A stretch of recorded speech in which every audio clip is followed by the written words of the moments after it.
The shadows were beginning to lengthen as the sun started to slip over the horizon.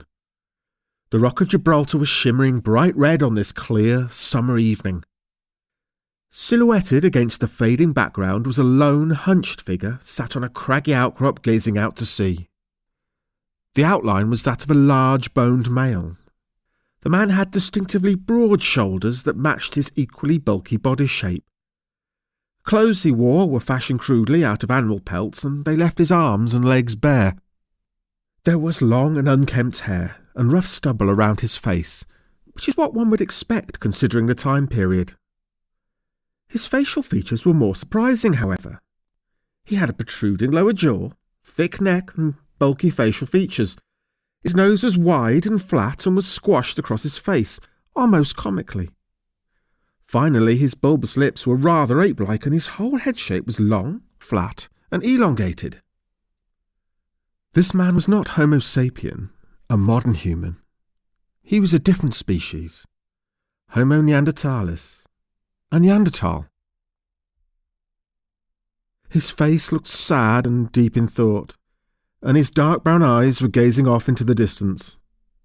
The weathered and furrowed skin covering his body indicated a hard life.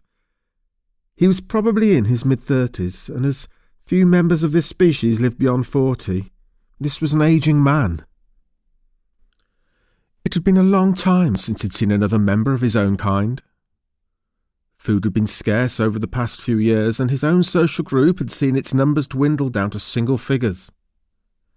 Then, 4 months ago, the group had faced an unusually long and vicious winter.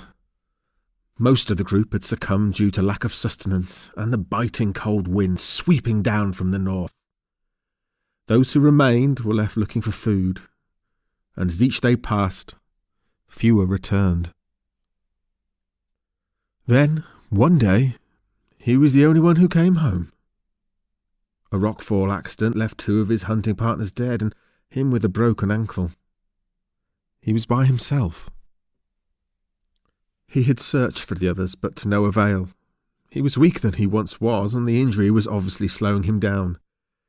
He couldn't travel very far before the pain became unbearable.